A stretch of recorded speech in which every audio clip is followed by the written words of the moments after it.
Shalom y gracias, hermanos. Estamos aquí agradecidos con Dios porque tenemos la oportunidad de nuevamente estar con ustedes a través de este medio.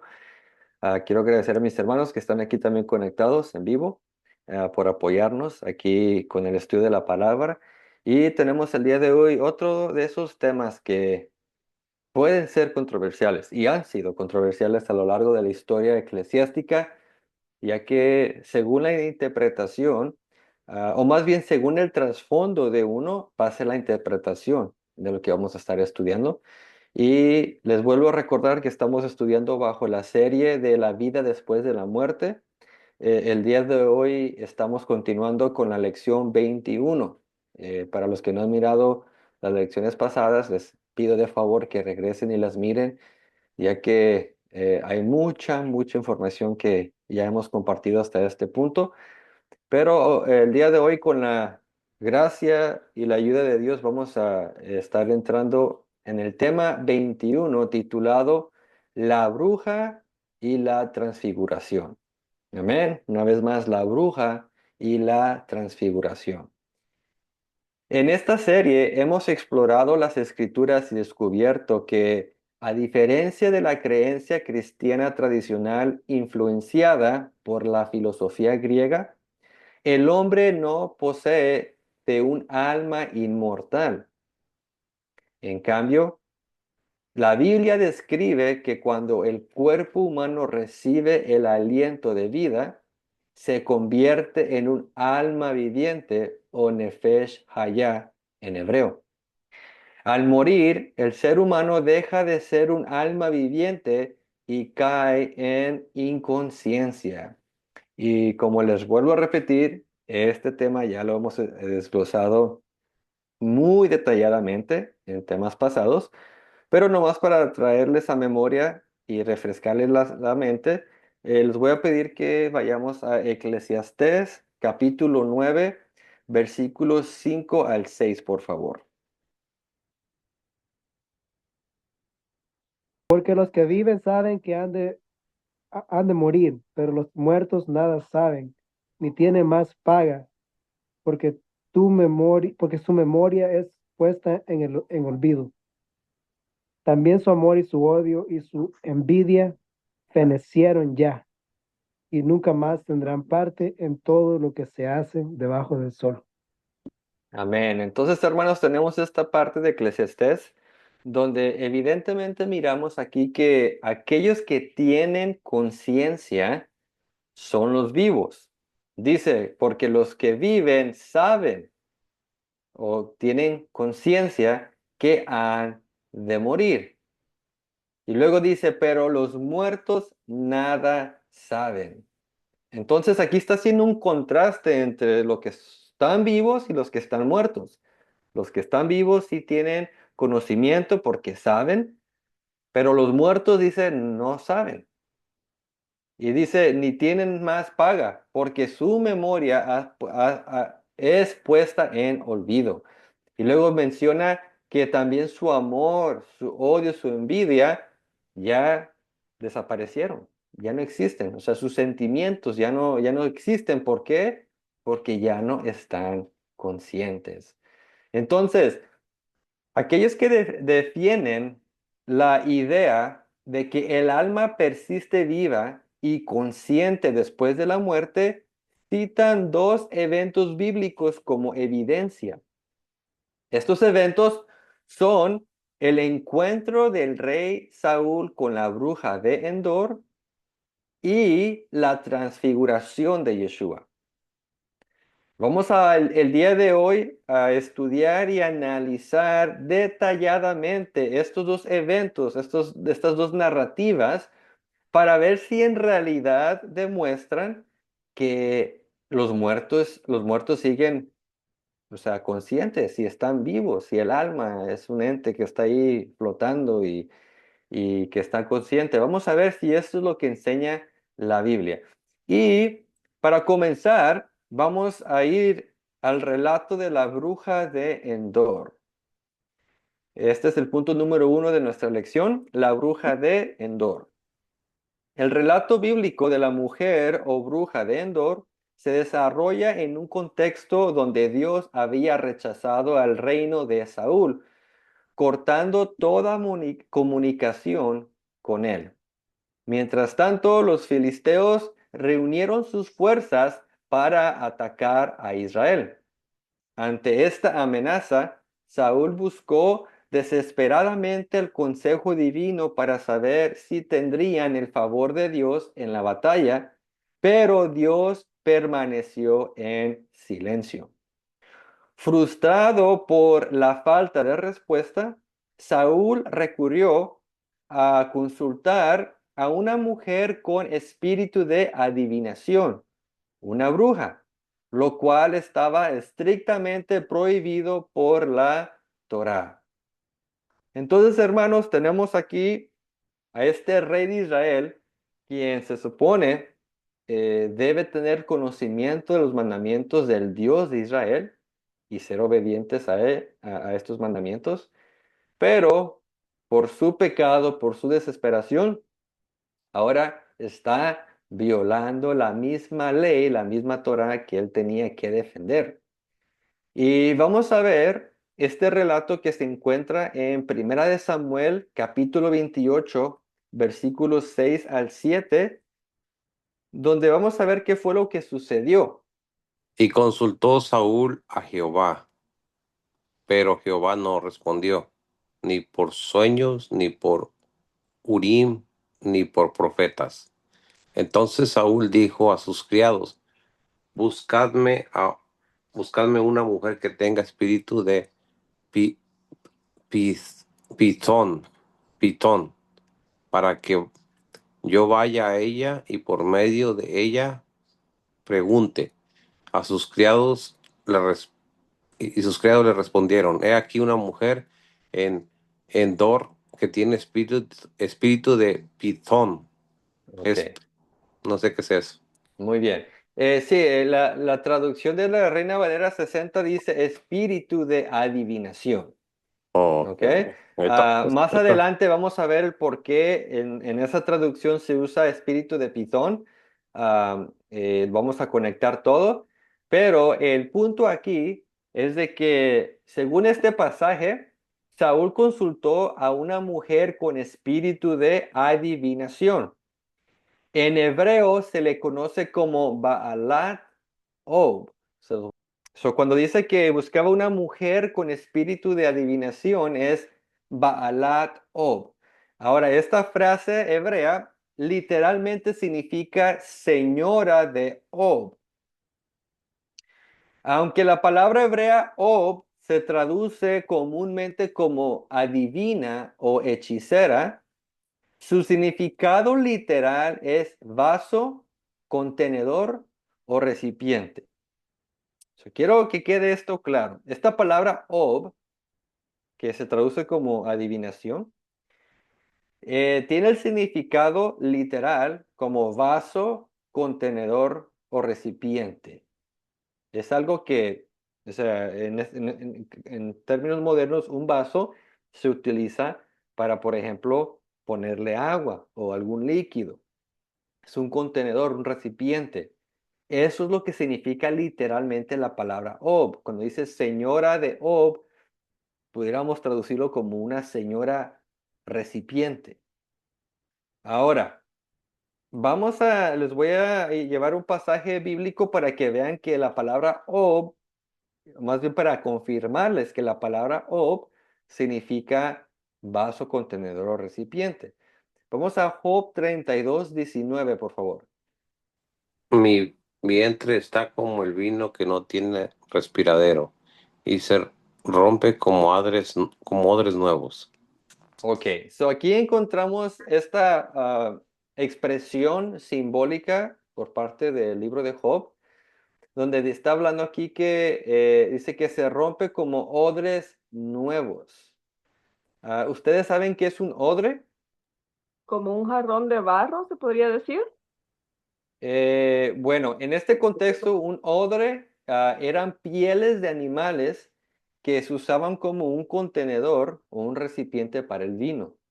¿Ok? Por eso en el Nuevo Testamento, en una de las enseñanzas de Cristo dice que el vino luego se pone en odres nuevos, ¿verdad? Está hablando de este recipiente del vino. Y pues es lo que está diciendo aquí, se rompe como odres nuevos, ¿ok? Aquí la palabra odre es precisamente el hebreo ob. Entonces, con este pasaje he comprobado que efectivamente la palabra hebrea ob es un contenedor, un recipiente. Y por extensión es una divina o hechicera. O sea, la misma palabra se usa para las dos cosas. Entonces, cuando una palabra se usa para dos cosas, nos da a entender que hay una relación entre las dos y es por eso que se usa la misma palabra. O sea, de una manera u otra, están relacionados los conceptos, en este caso, de un recipiente con una divina o una hechicera. Hay algo que los une. La pregunta es, ¿qué es lo que los une? ¿Qué cualidades, qué características tiene un vaso con una divina que se use la misma palabra ob en el hebreo? Bueno, vamos a ver. Y como ya les había comentado, la palabra ob es un recipiente que se llena de líquido, convirtiéndose así en un portador de ese líquido. Por ejemplo, si yo voy ahorita a la cocina, agarro un vaso, lo lleno de agua, ese vaso me permite ir a la sala y estar tomando agua ahí, después ir a mi recámara y seguir tomando agua ahí, quizás salir al patio y seguir tomando ahí, porque este vaso, o en hebreo, este ob, es un contenedor, me permite llevar el agua a diferentes lugares. ¿Ok? De la misma manera, una bruja, hechicera o adivina es vista como un recipiente o vaso de espíritus malignos. Al ser poseídas, las brujas se convierten en portadores de espíritus inmundos. Así que tanto un vaso como una bruja son recipientes y por eso es que se usan la misma palabra hebrea ob para indicar o hacer referencia a las dos cosas. ¿Ok? Entonces, nomás quiero ver si quedó claro este punto o alguien necesita que se lo aclare. El hecho de que Ob es un vaso y también es una hechicera, una divina, porque los dos son portadores de algo. ¿Quedó claro ese punto? Ah, sí, nada más para estar segura. Bueno, yo en mi pensamiento cuando decían odre viejo, yo me figuraba como en los tiempos antiguos que hacían como sus, hoy que no sé cómo se llaman, como sus jarros de barro, perdón, donde echaban el vino. Entonces, por lo que estoy entendiendo, no era eso, sino que eran como, por decirlo así, eran como botellas de de pieles de animal, algo así me está diciendo, ¿verdad? Sí, sí, Ah, prácticamente usaban pieles de animales. Miren, nomás para que tengan una idea, les voy a compartir mi pantalla. Les voy a enseñar cómo se ve un odre. ¿Me confirman si lo pueden ver? sí, sí, hoy sí se ve claro. Ok, Ok, ahí está, ok. ese es un odre. Y ahí se usaba, y la razón por la cual se usaban odres de pieles para el vino es porque el vino, conforme se fermentaba en su proceso, iba creando gases. Es verdad, la fermentación crea gases y entonces necesitaban un tipo de recipiente que fuera flexible y conforme la fermentación se llevaba a cabo, que se fuera expandiendo. Entonces la piel de un animal era perfecto para eso. Entonces, eso que es un ob en hebreo. Ahora, obviamente, este es un tipo de ob porque no es el único. O sea, podemos tener un ob de barro, como dice usted, o incluso de vidrio, de plástico ya hoy en día. El punto es de entender que un ob es un recipiente. ¿Ok? Entonces, igual, entender que así como un vaso es portador de algo, una bruja, una hechicera, se le llama así porque es una portadora, pero ¿de qué? De malos espíritus. Por eso se usa la misma palabra para los dos conceptos. ¿Ok? Perfecto. Ahora, ya que entendemos un poco mejor esa parte, ahora quiero referirlos a la Septuaginta.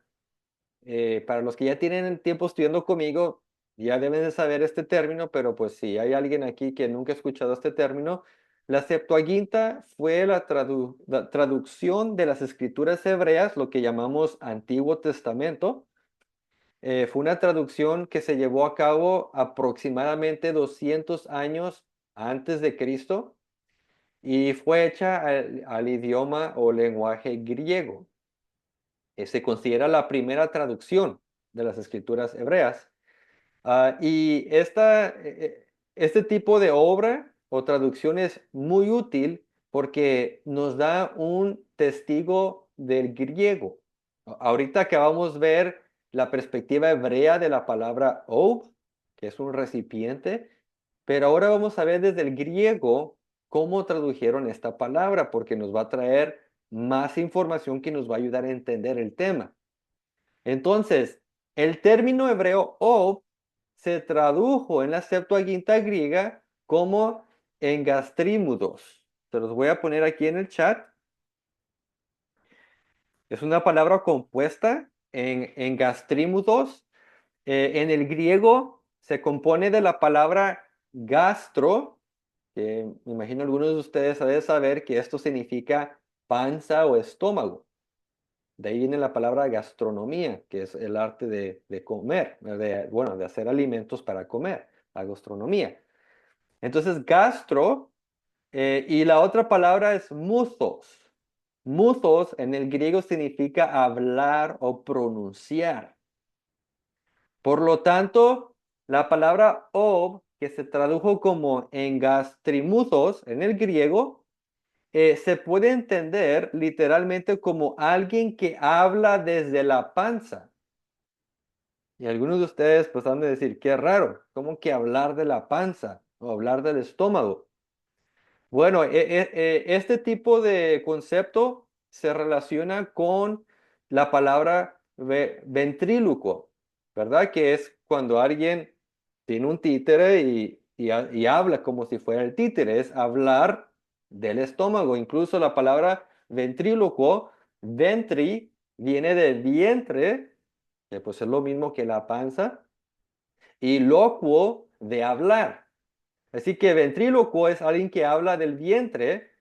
En gastrímuthos significa lo mismo desde el griego. Y esta fue la palabra que se usó para traducir ob.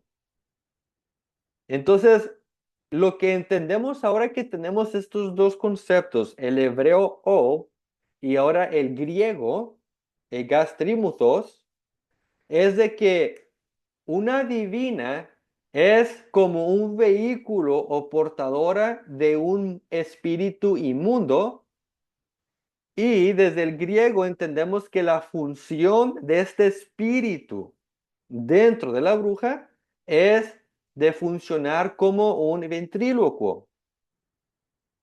Con estas definiciones podemos concluir que el acto de adivinación ocurre cuando una persona se convierte en un recipiente y en un títere para un ente espiritual maligno.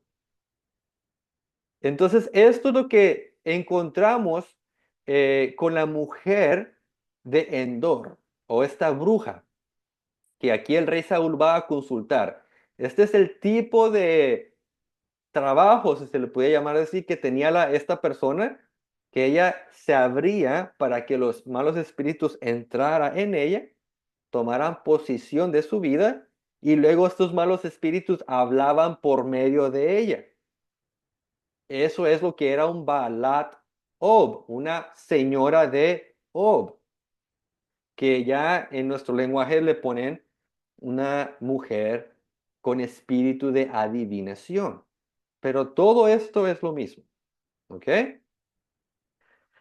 Con esto en mente, vamos ahora a continuar con el relato bíblico. Vamos a continuar en Primera de Samuel, capítulo 28, versículo 8, por favor. Y disfrazóse Saúl y púsose otros vestidos y fuese con los dos hombres y vinieron a aquella mujer de noche. Y él dijo, te ruego que me adivines por el espíritu de Pitón y me hagas subir a quien yo te dijere. Amén. Entonces ahora tenemos aquí a Saúl que le pidió a la bruja que usara su espíritu de adivinación o el Ob, que ya hablamos. En otras palabras, Saúl quería que la bruja se convirtiera en un conducto para ser poseída por un espíritu. La Septuaginta interpreta la petición de Saúl como un llamado a que un espíritu ventrílocuo tomara posesión de ella para hablar y darle respuesta a lo que él tanto anhelaba. Continuamos aquí con la narrativa. Acompáñeme ahí a leer versículos 11 al 13, por favor. Y la mujer entonces dijo, ¿a quién te haré venir? Y respondió, hazme venir a Samuel. Y viendo la mujer a Samuel, clamó en alta voz, y habló aquella mujer a Saúl diciendo, ¿por qué me has engañado? Que tú eres Saúl, el rey. Y le dijo, no temas, ¿qué has visto? Y la mujer respondió a Saúl, he visto dioses que suben de la tierra. Ok, entonces, de acuerdo a este pasaje, la mujer accedió a la petición de Saúl y convocó al espíritu de Samuel. En el versículo 12 se describe que la bruja miró a Samuel y se espantó al reconocer a Saúl. Los que creen en la inmortalidad del alma interpretan que la mujer realmente miró el alma de Samuel, lo cual contradice el relato bíblico, ya que el concepto de un alma consciente después de la muerte no se encuentra en las escrituras. Dicho de otra manera, hermanos, si aquí la mujer de Endor, la bruja, el títere, podríamos llamarla así, si ella realmente miró a Samuel, entonces eso contradice las escrituras porque para ese entonces Samuel ya había muerto y no existe, o sea, Samuel ya no existe, él está durmiendo como lo llaman las escrituras. Entonces, no tiene sentido. Si está mirando el alma de Samuel, contradice todas las escrituras. Y entonces, ¿qué es lo que está sucediendo aquí? ¿Es realmente Samuel quien miró la mujer? Si no es Samuel, entonces, ¿qué es lo que miró? Porque según el texto del versículo 12 dice que la bruja miró a Samuel. Pero no es todo lo que dice el texto. Y es por eso, hermanos, que usar el contexto para interpretar es sumamente importante. Cuando Saúl le preguntó a la mujer sobre lo que había visto, ella respondió en el versículo 13 que había visto dioses en plural que subían de la tierra.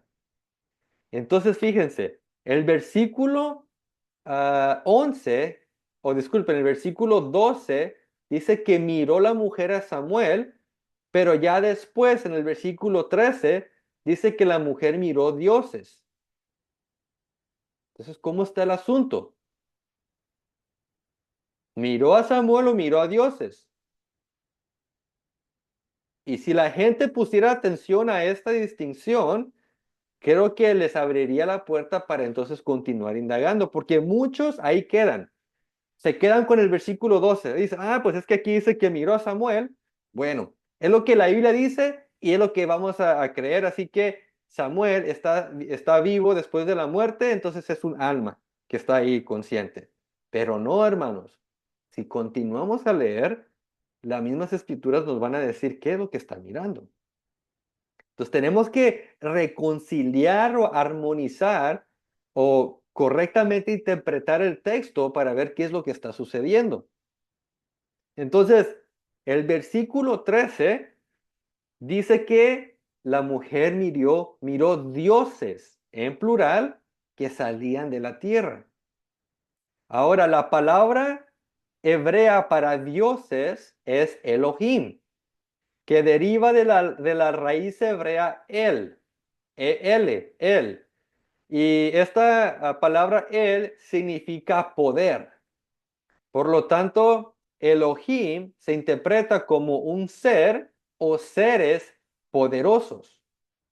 Esto sugiere que lo que la bruja vio subir de la tierra fueron seres poderosos y la traducción lo puso como dioses. Entonces, al analizar esta información, vuelvo a preguntar, ¿qué fue lo que realmente miró la bruja? ¿Vio a Samuel o vio a dioses, a Elohim, a seres poderosos?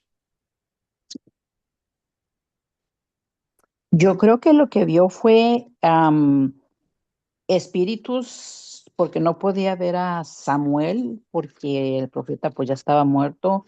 O sea, como bien dice usted, ya él no podía haberlo visto como persona o como él que viene, como su espíritu que viene, porque no podía ser así. Entonces yo digo que lo que fue malos espíritus que se hicieron pasar como el profeta para decir que era él, porque a él, obvio, no lo pudo haber visto. Excelente. Gracias por esa aportación, porque vamos ahorita a descubrir que es muy probable que eso es lo que sucedió. ¿Ok? Pero vamos a seguir con el estudio para presentarles la información y ver si todos llegamos a esa misma conclusión. Y para interpretar este pasaje de manera responsable y fiel al texto, podemos entender que eran seres poderosos invocados y la bruja lo interpretó como Samuel. En otras palabras, la adivina creyó que era Samuel, pero en realidad eran seres poderosos.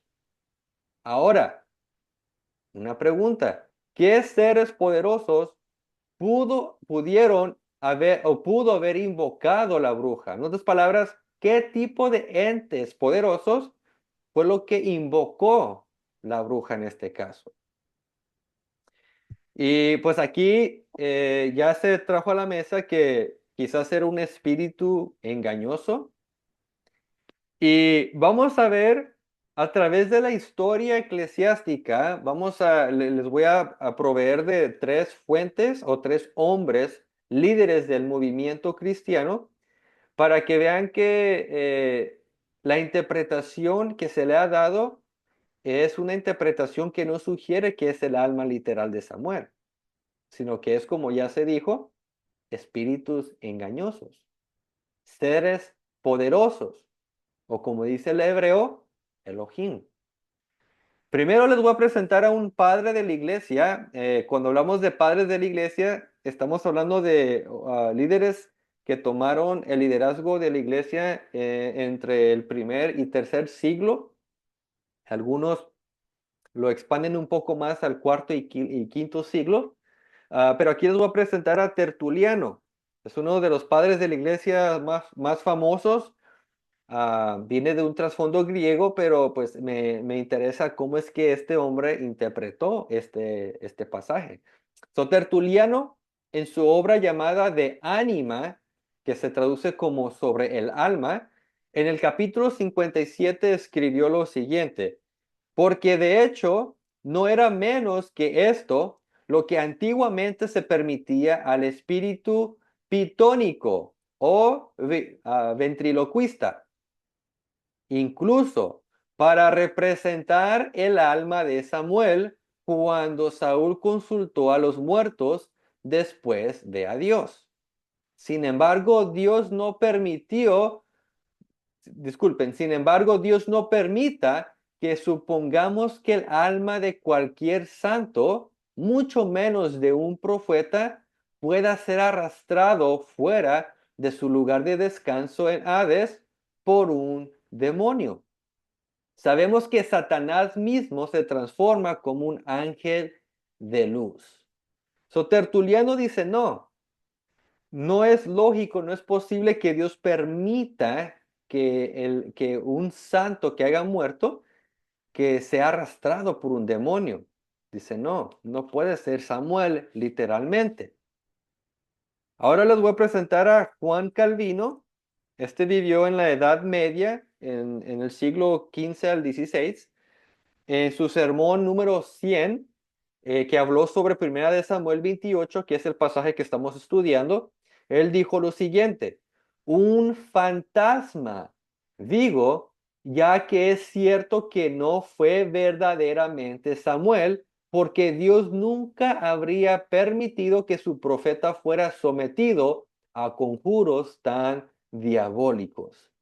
Entonces aquí este hombre, el líder de la iglesia, dice, tuvo que ser un fantasma, un espíritu, porque no es posible que Dios hubiera permitido esto. Y ya para darles aquí un comentarista bíblico moderno, él vivió en el siglo XIX, dice aquí por parte de E.W. Bullinger en sus notas sobre la Biblia de 1 de Samuel 28:12, dice, miró a Samuel.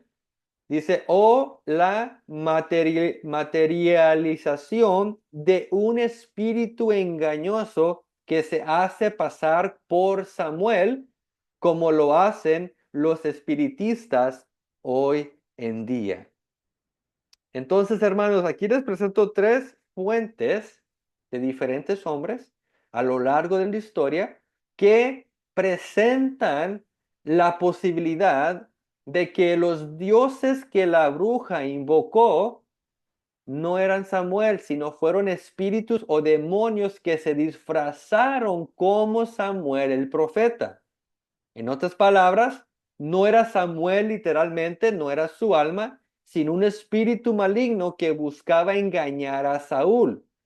Esta interpretación no es descabellada, ya que la Biblia misma afirma que Satanás y por ende sus demonios pueden hacerse pasar por ángeles de luz.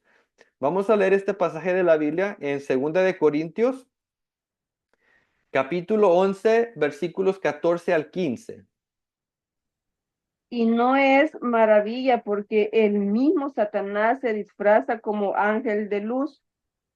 Así que no es extraño si también sus ministros se disfrazan como ministros de justicia, cuyo fin será conforme a sus obras. Amén. Entonces, ya que confirmamos que el diablo puede disfrazarse de luz para engañar, es muy probable que esto haya pasado con la bruja y Saúl. No tiene sentido pensar que era literalmente el profeta Samuel, porque si Dios hubiera permitido eso, estaría siendo cómplice y participando de un pecado que él mismo prohibió. Así que la conclusión más lógica y bíblica es que era un espíritu engañador disfrazado de Samuel para hacerle creer a Saúl que era el profeta. Esto es lo más bíblico, lo que tiene más sentido. Y vamos a continuar leyendo el relato para que vayamos confirmando y contextualizando esto. Regresamos a Primera de Samuel, capítulo 28, versículos 14 al 15. Primera de Samuel 28, 14 y 15. Por favor. Dice, ¿y qué aspecto tiene el de un anciano que sube envuelto en un manto? Al darse cuenta Saúl de que era Samuel, se postró rostro en tierra. Samuel le dijo a Saúl, ¿por qué me molestas haciéndome subir? Ese sería hasta el 15. ¿No sigue, hermana? Que diga, y Saúl Ah, respondió. yes. ¿Y por qué me haces subir? ¿Por qué me molestas haciéndome subir? Estoy muy angustiado, respondió Saúl. Los filisteos me están atacando y Dios me ha abandonado. Ya no me responde, ni en sueños, ni por medio de profetas. Por eso decidí llamarte para que me digas lo que debo hacer. Así es. Entonces aquí este pasaje sugiere que Saúl tuvo una conversación con un espíritu que se hacía pasar por Samuel. Ahora la pregunta es, ¿cómo se llevó a cabo esta conversación? ¿Cómo?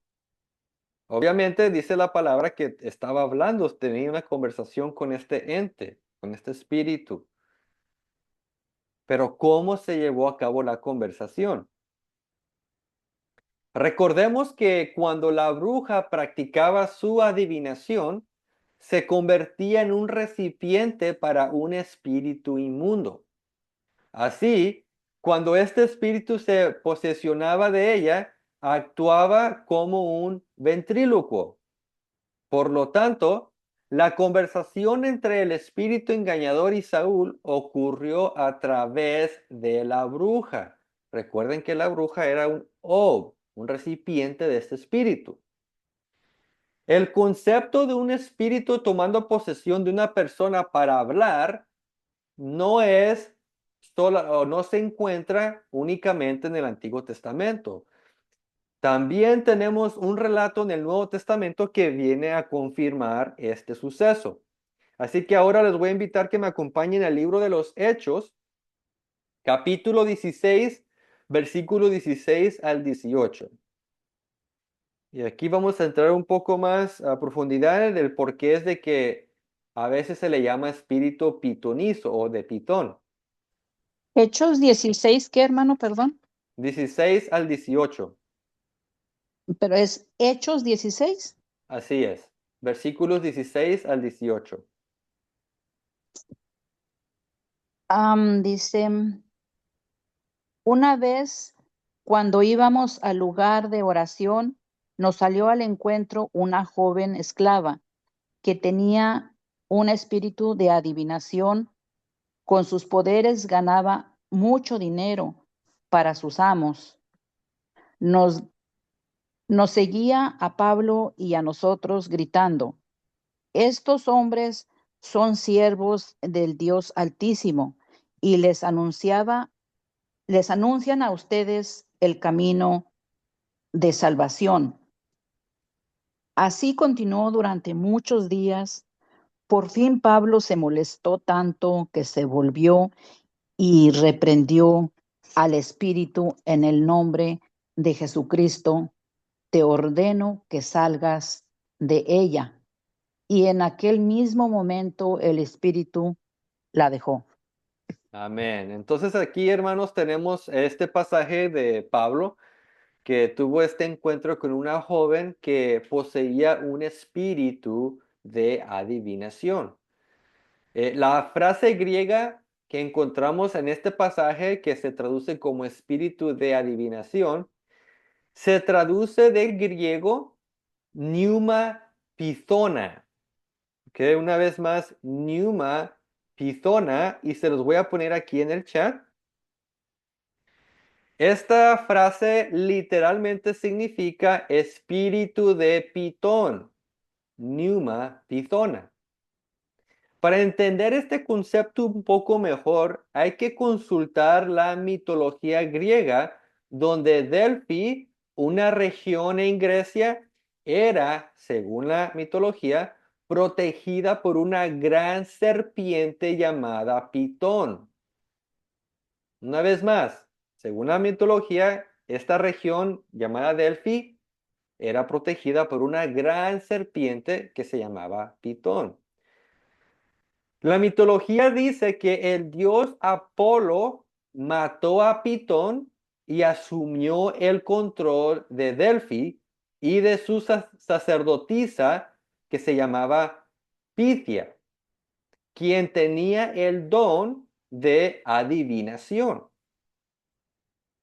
Desde entonces los antiguos han asociado la adivinación con el espíritu de Pitón. Por lo tanto, cuando Hechos 16:16 menciona a la mujer adivina, la describe como poseedora de un espíritu pitonizo. Ese espíritu, similar al que poseía la bruja de Endor y Saúl, tomaba posesión de las personas para adivinar.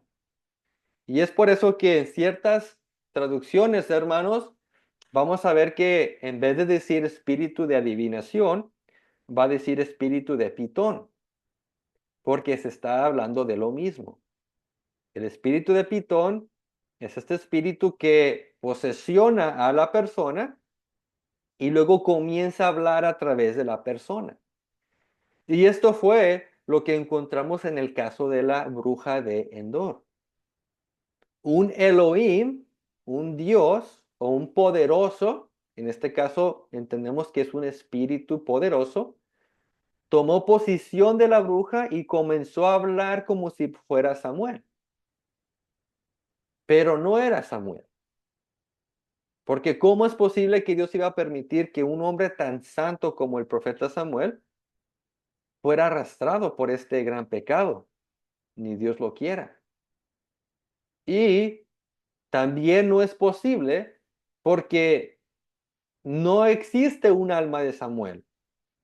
O sea, no es que está ahí el alma de Samuel rodando y ahí en el cielo tocando el arpa o qué sé yo, como muchos creen. No, el alma, como ya les mencioné y hemos estudiado a profundidad, el alma solamente existe cuando estamos vivos. Nosotros, o sea, ustedes y yo, ahorita que tenemos aliento en nuestro cuerpo, nosotros somos un alma viviente. Al momento que el aliento de Dios se va, el aliento de vida, queda nuestro cadáver sin vida, o sea, está muerto y dejamos de ser un alma. No somos almas si no tenemos el soplo de Dios. Entonces, es imposible que el alma de Samuel se hubiera presentado porque esto no existe. Entonces, con toda esta información podemos, en mi opinión, de una manera muy acertada, concluir que el Samuel que presenta aquí el capítulo 28 de Primera de Samuel no era Samuel, sino era un espíritu pitonizo, un espíritu engañador, un espíritu que se disfrazó del profeta para engañar a Saúl. Amén. ¿Alguna pregunta, algún comentario antes de continuar? Sí, yo tenía la duda sobre donde dice que reprendió. Esa palabra, hermano, en griego, ¿cómo sería reprender? ¿Sería lo mismo? Le ordenó. Como Sí, o ordenar. sea, reprender es pedirle, dar una orden fuerte, ¿verdad? Ah, Entonces, por ejemplo, en nuestro lenguaje incluso podemos reprender a nuestros hijos, o sea, cuando se portan mal o los queremos corregirlos, los podemos reprender, o sea, darles una instrucción fuerte, o sea, una instrucción con autoridad. Entonces, igualmente en los evangelios, cuando Yeshua les pedía a los demonios, a los espíritus inmundos que dejara a las personas, los reprendía. Y igual, de misma manera, el apóstol Pablo reprendió al espíritu, o sea, le dio una instrucción fuerte con autoridad que saliera de la persona y por el poder de lo alto que poseía Pablo, el espíritu tuvo que obedecer y salió. ok, sí, porque yo había escuchado, sí, algunas personas, ¿verdad? Ahí en un video que decían así, ¿verdad? Yo te ordeno, así como yo te ordeno en el nombre de Jesús, ¿verdad? En el nombre de Jesús. Entonces, pues yo estaba un poquito, o sea, que cómo era la palabra, si era correcta o cómo, ¿verdad? Porque, ¿cómo le digo? Porque a veces hay palabras que a mí se me hacen un poquito como un poquito extrañas, por decirlo así, porque no las he visto en la palabra, pues, en la Biblia, pues, por decírselo así. Sí, ok. Sí, y también recuerde que el lenguaje evoluciona. Entonces hay ciertos términos que en traducciones más antiguas como la Reina Valera van a utilizar palabras que quizás ya no usamos hoy en día. Por ejemplo, ahí que dice reprendió, podemos también reemplazarlo con ordenó, ¿verdad? Y sería lo mismo. Entonces, de que es bíblico, sí, y esto se hace una realidad cuando somos portadores de la autoridad de Cristo y por esa autoridad es de que los espíritus inmundos tienen que obedecer y se van. Amén. Ahora, ahora tenía también una pregunta yo a usted, porque esta mujer que reprendieron, ¿verdad? Según el pasaje que leímos, sí les dijo la verdad, porque sí les dijo que eran hombres del Altísimo, ¿verdad?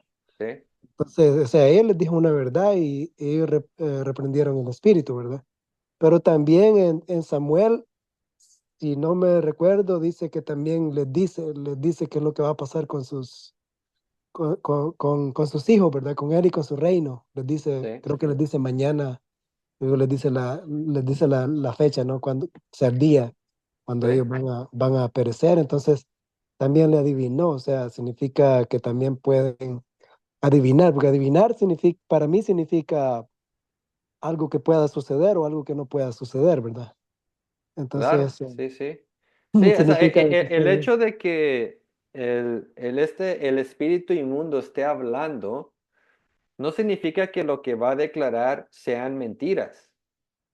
O sea, el engaño no siempre es a través de mentiras, aunque sí, puede ser por mentiras, pero también puede utilizar la verdad y torcerla para engañar, como en el caso de Eva, cuando la serpiente no dijo una mentira, pero tomó la verdad que Dios había declarado y la torció a su conveniencia. Entonces, no es de esperar que, oh, si es un espíritu inmundo, va a hablar solo mentiras, y si habló la verdad, entonces es un espíritu de Dios, no. Incluso el mismo Satanás puede hablar verdad, pero cuando hablan, no hablan con el fin de traer luz a la persona, sino hablan con el fin de esclavizar a la persona o engañar a la persona.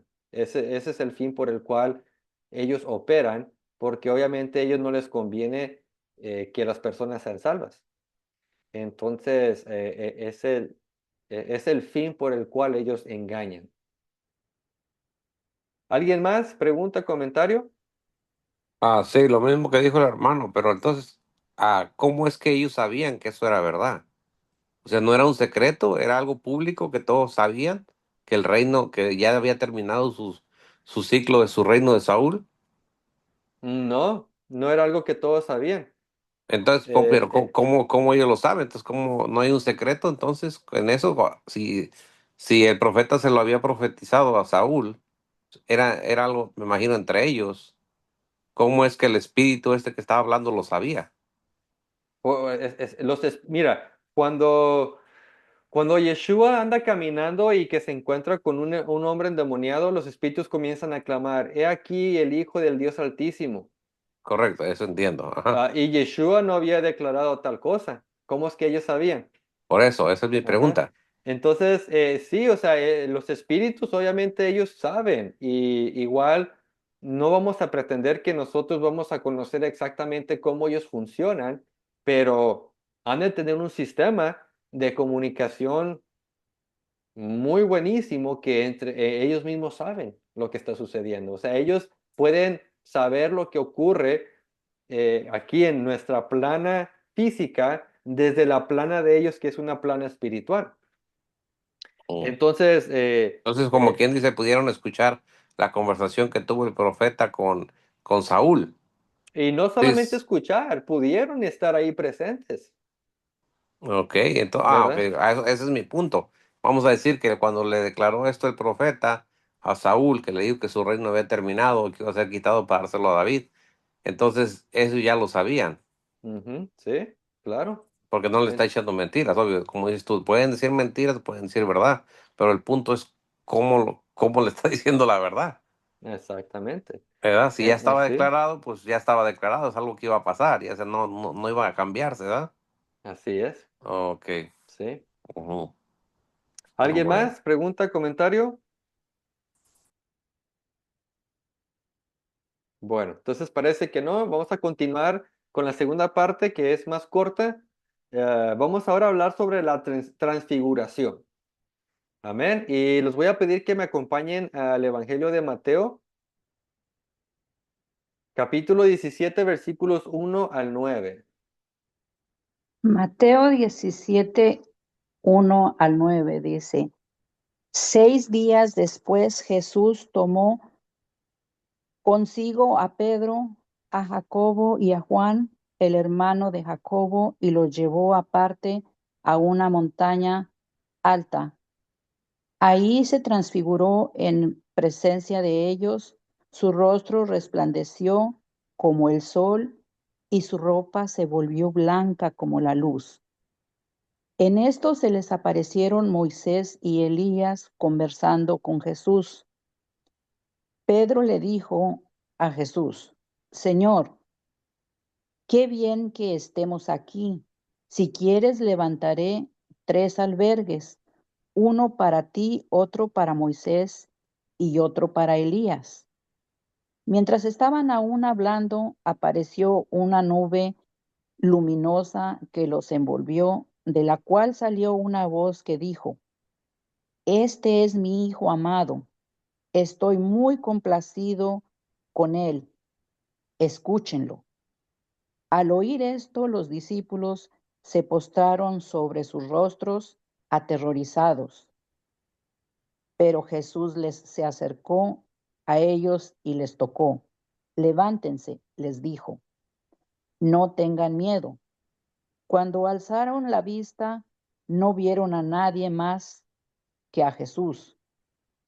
Mientras bajaban de la montaña, Jesús les encargó, no le cuenten a nadie lo que han visto hasta que el Hijo del Hombre resucite.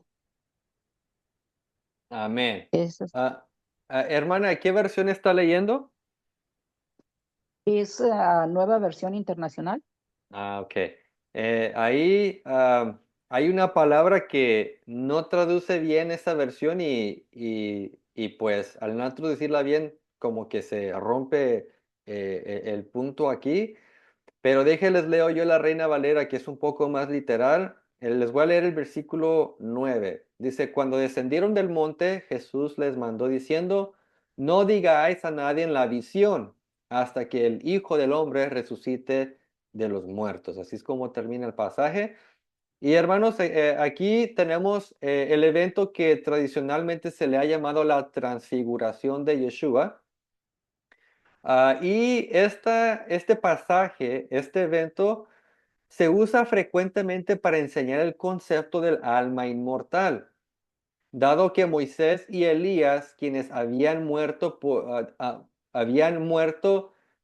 ya antes de Cristo por muchos años, ah, según la interpretación cristiana, se dice que eran las almas de Moisés y Elías que se presentaron junto con Cristo. Sin embargo, la precisión de esta interpretación depende del contexto, particularmente del versículo 9, el que les acabo de leer. Cuando Yeshua descendió del monte con sus discípulos, les ordenó que no revelaran lo que habían presenciado. Esto es crucial porque el texto indica explícitamente que lo que vieron fue una visión. Quiero, hermanos, que pongan atención aquí, que miraron una visión. La palabra visión viene del griego oroma. Se los voy a poner en el chat. Oroma. Y según el léxico griego llamado Thayer, define esta palabra oroma como una vista dada por Dios durante un éxtasis o un sueño. Esta misma palabra se usó para describir la visión que tuvo Pedro después, cuando estando en éxtasis vio un lienzo con animales impuros bajar del cielo. Es crucial entender que una visión no es literal ni real. Por eso se le llama visión o oroma en griego. Una visión no es literal, no es real. Su propósito no es el evento o de describir lo que sucedió en sí, sino el propósito de una visión es el significado espiritual que transmite. Ese es el propósito de una visión. Por ejemplo, no creo que nadie de ustedes va a debatir que Pedro literalmente vio un lienzo, o sea, que por ahí le abrieron el techo y que descendió un lienzo, un manto con animales. No, es algo que miró en una visión. Lo mismo sucede con esta visión de la transfiguración. Entendiendo que la transfiguración no fue un evento literal, es incorrecto concluir que las almas de Moisés y Elías se presentaron con Yeshua. En cambio, debemos preguntarnos qué significado espiritual tiene la visión de la transfiguración. ¿Qué significado? O sea, ¿por qué fue que sucedió esto? ¿Qué representan Moisés y Elías, que son los dos personajes que se ven junto con Yeshua? Una interpretación es que Moisés simboliza la ley o la Torá, mientras que Elías representa a los profetas o los Neviim.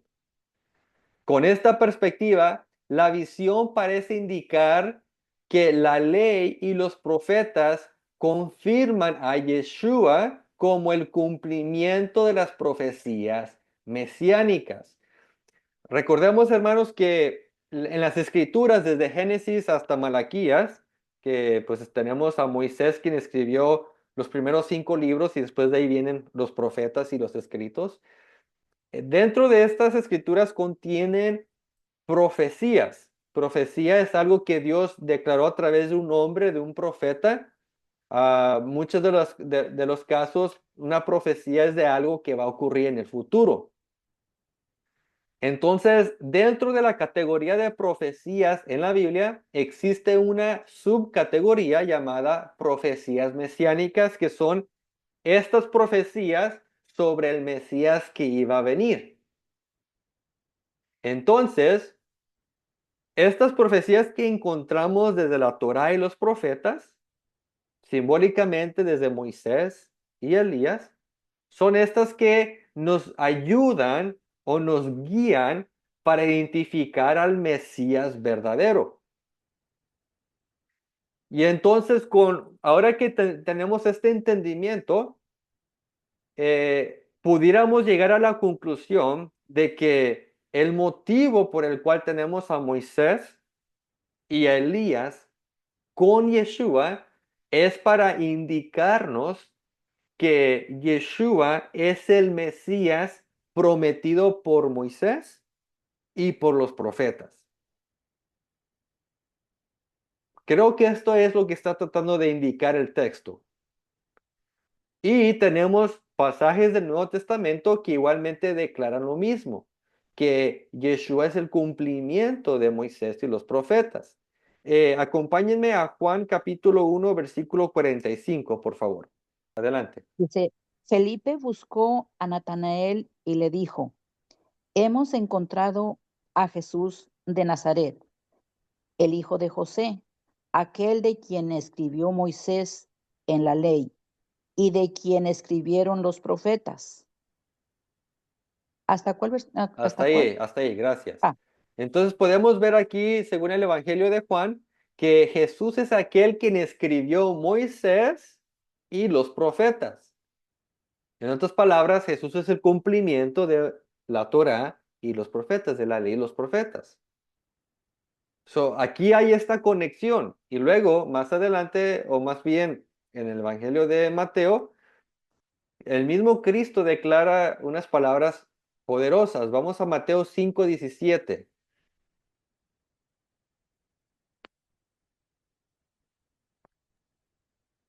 No penséis que he venido para abrogar la ley o los profetas. No he venido para abrogar, sino para cumplir.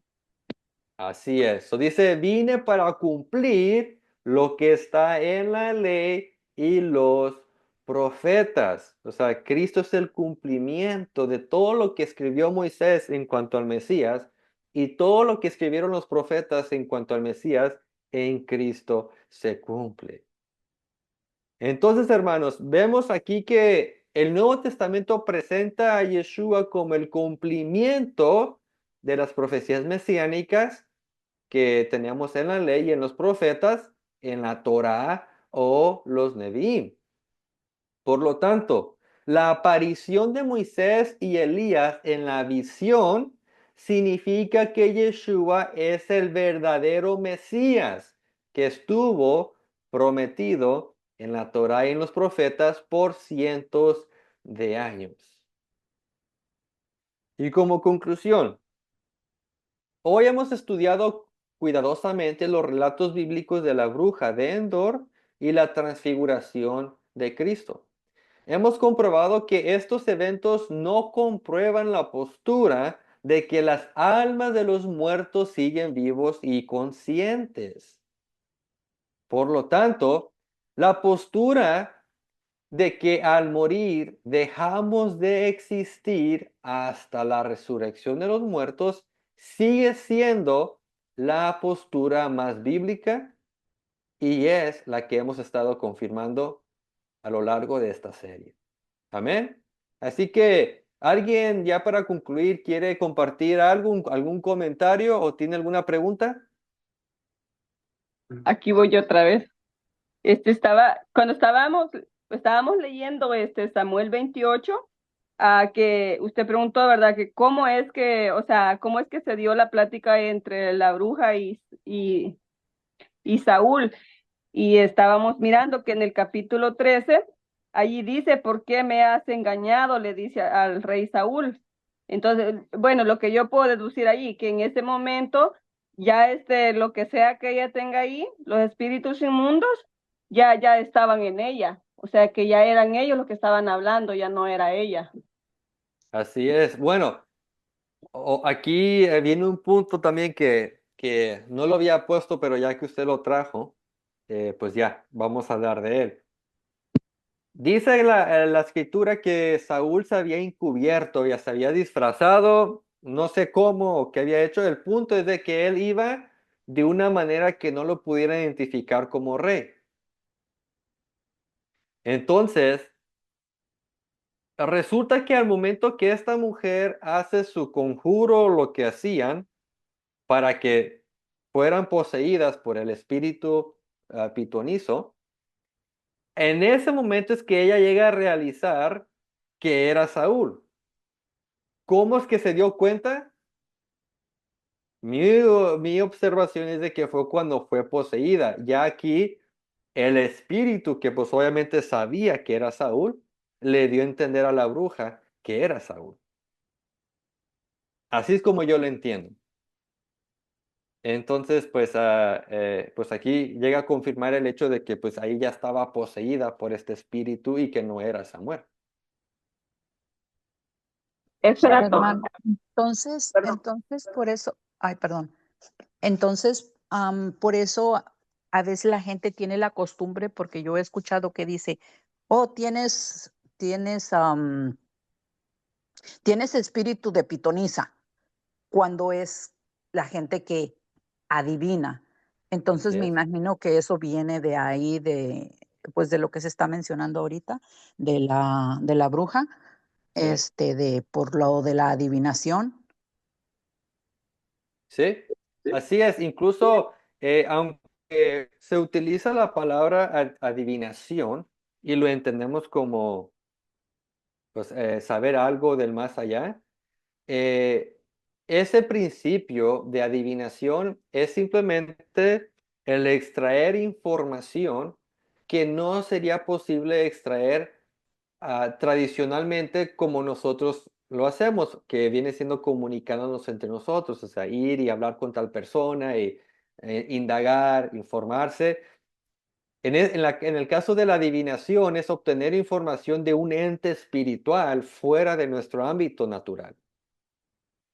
Y es por eso que, pues, en el caso de Saúl, como no podía obtener información, dice que consultó a Dios y no le respondió, consultó al Urim, que es una representación del sacerdote, no encontró respuesta, consultó a profetas y tampoco. Entonces ahora él dijo, ok, pues quiero ver si quizás por la adivinación puedo obtener esta información. Entonces el acto de adivinar es cuando pues una persona es poseída por un ente espiritual y esta información sobrenatural pues es ahora transmitida a través de la mujer o la bruja, el brujo, lo que sea. Entonces el propósito es conocer. Ahora, muchas personas dicen, ay, extraño mucho a mi papá, a mi mamá, a mis hermanos o algo. Voy a ver si puedo consultarlos. Y hasta el día de hoy hay espiritistas o mediums que se le llaman.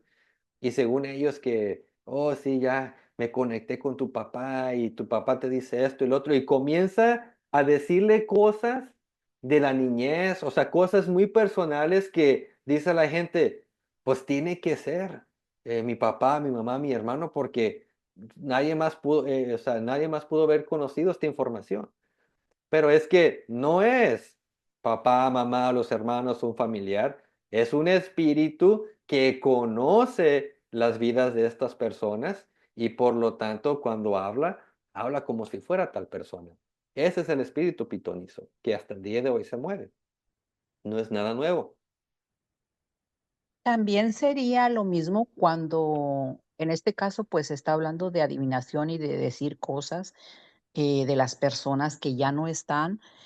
Sería lo mismo, por ejemplo, cuando personas que ya no están y sus familiares dicen, ah, es que yo lo vi, es que él vino, es que no hay duda, es que es igual. Porque yo le pregunto esto, lo he escuchado mucho, pero una tía me dijo, es que yo vi a mi papá y le digo, ¿cómo que va a ver a mi abuelo? Si mi abuelo ya no está, dice, es que has de ver, es que él era, incluso caminaba como como mi papá acostumbraba a caminar, era él, traía la misma ropa que nosotros sabíamos, o sea, como todo lo que ellas sabían. Él le digo, no, tía, le digo, acuérdese lo que él mismo decía, que los muertos ya no vienen para acá, y que hay un gran abismo entre donde están ellos y donde estamos nosotros, así es de que no pudo ser él. Son malos espíritus que se hacen pasar por la persona para engañar a quien los está viendo. Pero sí, personas si no conocen del Señor, la verdad que sí, sí pueden ser engañados porque pues es todo, es hasta incluso la ropa, el caminar, el pelo, o sea, son cosas así. Y le digo, no, es que ya ellos no pueden estar aquí. Son malos espíritus que quieren hacerse pasar por esa persona para representar a esa persona. Así es. Entonces, otra manera de engañar. Así es, estoy de acuerdo y igualmente a mí me ha tocado oír historias así de familiares que dicen haber visto a un ser querido y dice, es que aquí está y ahí me acompaña y me protege y todo esto, ¿verdad? Que viene de la imaginación, porque pues al- hablando ya bíblicamente, pues no viene de las escrituras porque no presenta eso. Más bien lo que presenta las escrituras es de que cuando morimos estamos descansando y estamos esperando la resurrección para volver a tener conciencia. Entonces, efectivamente, cuando hay seres que han perdido a seres queridos, o sea, personas que han perdido a seres queridos, eh, yo diría sí, obviamente existe la posibilidad de que haya espíritus que quieren engañar de una manera u otra. Pero también no vamos a descartar el hecho de que quizás por el anhelo tan grande de poder tener a esta persona en vida otra vez, muchas veces nuestra mente también puede jugar juegos, y nuestra propia mente nos puede engañar. O sea, es lo que se le llaman, se me escapa la palabra.